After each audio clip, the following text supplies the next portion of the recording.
Functions in Python are the primary unit of reusable code. Even in objects, object methods are simply functions that are properties of the objects. So let's look at how we define a function. We'll make a working copy of functions.py, call it functionsworking.py, and we'll go ahead and open that up. And here we have a very simple function. It's called testfunc, and it has one line of code in it. So if we run this, we see that that function gets run because it's getting called from main.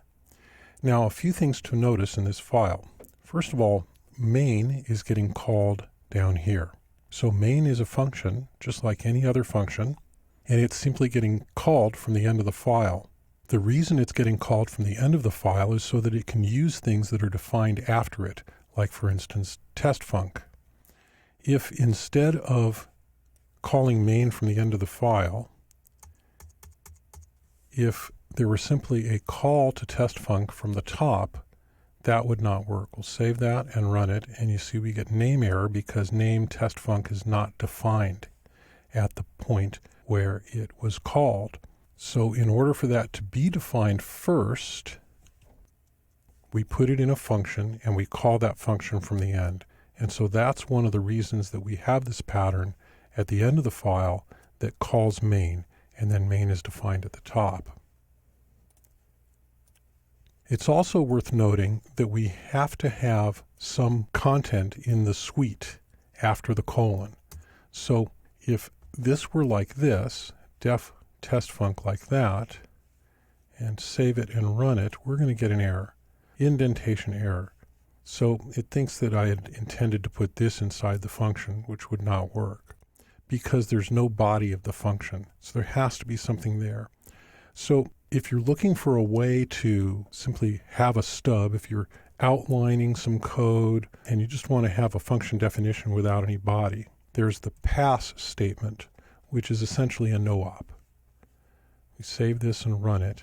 It now works just fine. There's nothing happens, but pass is legal content that doesn't actually do anything. So you'll see that sometimes when people are working with things or explaining things or creating a code in Python. It's a placeholder, it's a stub. It's just there to make it syntactically correct, but it doesn't actually do anything.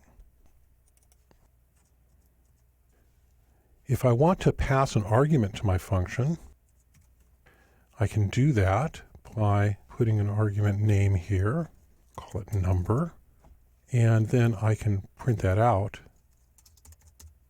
over here. So if I save this and run it, you see we have, this is a test function 42. So the number is getting passed in during the function call, and the number is getting picked up in this variable which is defined in the function definition, and then I can use that in the body of the function itself. I could have another number, and I could even have one more, and I could pass those, and I could use them down here. If I save this and run it, then we get all of those numbers.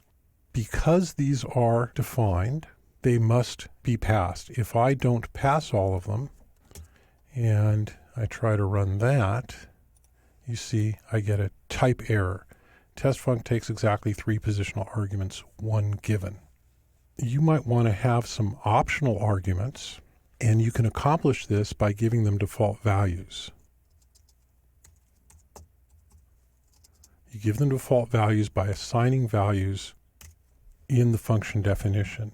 So now these arguments are optional, and yet they'll still work inside the function. So if I save that and I run it, you see I've got the 43 and the 75 from in here and the 42 from there. But if I put a different number up here for the second one, and I save that and I run it, then we get that value. Then the default value is not used, and instead the value passed is used. The reason for this is that all of the function arguments must have values assigned, so that when the function is called, what happens is predictable not just to you, the programmer, but also to the compiler. And so they all must be initialized in one way or another. If you don't want it to have a default value, but you still want the parameter to be optional, then you assign it explicitly the value none. And now when I save this and I run it, I have the value 16 there because I passed it, but now I cannot have that there, and I can save it and I run it and I get the value none. None is a special value that you can actually test for. I can say if another is none. It's a singleton object, and so identity is a good way to test for it. Print, or I can assign something to it. I can say another equals 112.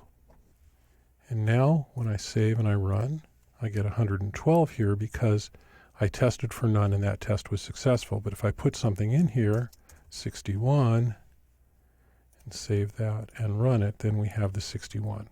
So function arguments must be initialized in one way or another. Either they're going to be required, or if you want them to be optional, you have to assign them default values. The default value can be none, and you can test for none, but it must be explicitly assigned. So that's fundamentally how you define a function and how you pass it arguments in Python.